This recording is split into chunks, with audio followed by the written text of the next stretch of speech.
Hello, and welcome to CS100 Labs. My name is Devin Blewett, the lab coordinator for Fall 2020.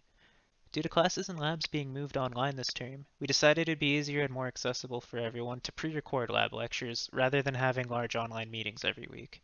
The hope is that this will allow you to watch videos and perform the lab exercises at a convenient time for you. The videos will cover everything I would normally have talked about during a lab. However, there is still going to be some helpful information and examples on the lab pages, so you may want to look at those on your own. I'll also be available for extra hours to help you if you're having trouble understanding assignments, you have questions about marking, or other concerns related to the labs. But to get started with the introduction, we're going to have a look at the CS100 format.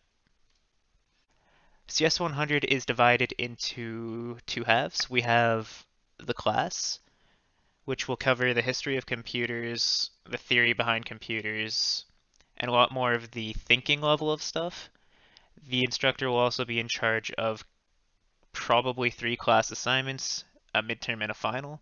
So if you're having any questions about what an assignment means or just the class material, you'll be best off asking the instructor because I'm not in charge of that, so I often don't know what's going on with it.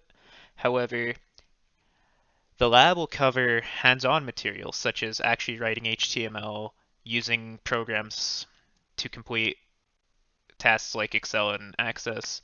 I'm also in charge of marking assignments, so if you think a mark was unfair, you should first contact me.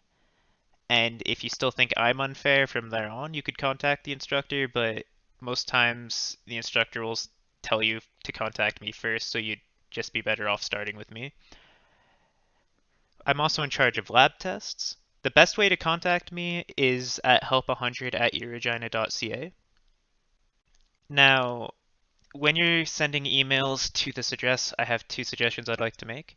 First is that you use your university email because oftentimes automatic spam filters might filter out Gmail. And when you do, you should use an actual informative title, such as including CS100 in the line, because I've definitely had it in the past where a student just gave me an email titled important with exclamation marks, and I automatically assumed that was spam because that's what spam usually looks like, so I didn't read it, and he didn't get answered in time. And the other thing I'd suggest when you're sending an email to Help 100 is that you actually try to describe the problem. It doesn't have to be perfect, but I've had emails before where they just addressed, I need help with this, but they don't tell me what they actually need help with. They just say, I need help, so I actually can't help them. And then in trying to get back and forth with them about what they actually need help with, they miss the deadline. So your best bet is to describe the problem you have in the first email rather than just ask for help, and then I'll do my best to help you the first time, and it'll be faster for both of us. Now, the classes are designed this term to be online, so in order to complete everything in the labs, there are some tools you'll need. First of all, you're going to need a computer, preferably Windows.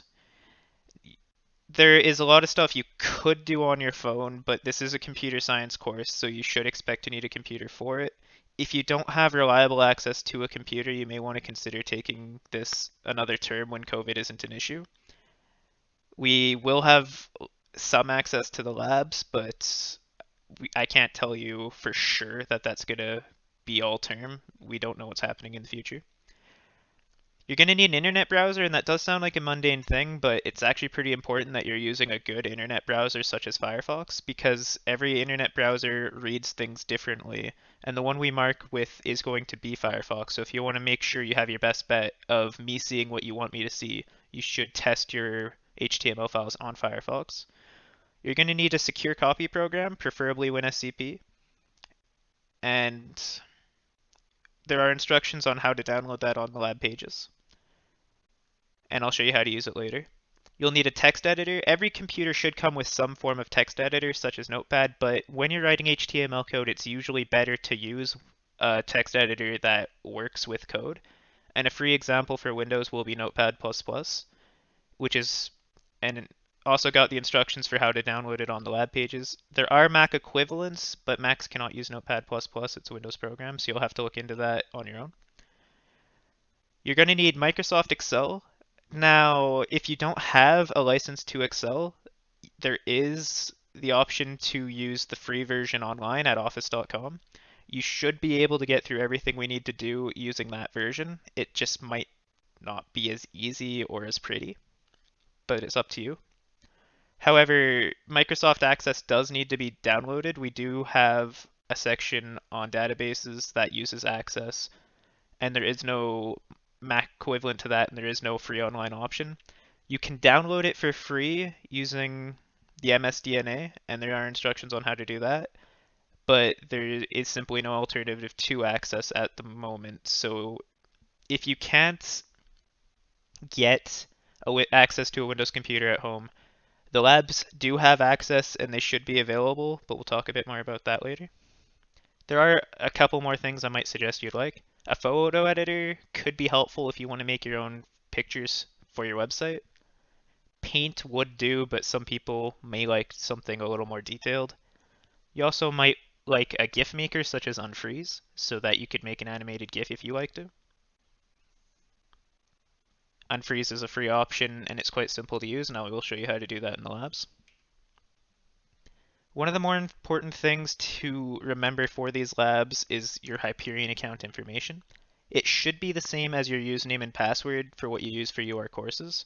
It will be very important for submitting your lab assignments and checking your work. If you can't log on using it, you'll need to contact IT support. Unfortunately, I don't have the authority to troubleshoot that for you, and there should be details on how to contact IT on the lab pages. So I did talk about how you should have access to library and lab computers this term, assuming nothing goes horribly, horribly wrong again. But a few things to be careful about with them is that when you're saving locally to a lab computer, you won't be able to access those saves elsewhere. So if you are using a lab computer or a library computer, I would highly, highly recommend you're either saving in the network iDrive, which will be accessible to any computer on campus, but preferably if you just back up all of your files online, you'll be able to take them with you anywhere. So if you're using something like a Google Drive or just emailing files to yourself, it will be very helpful to you for keeping everything together. And I also ask that you be mindful of availability.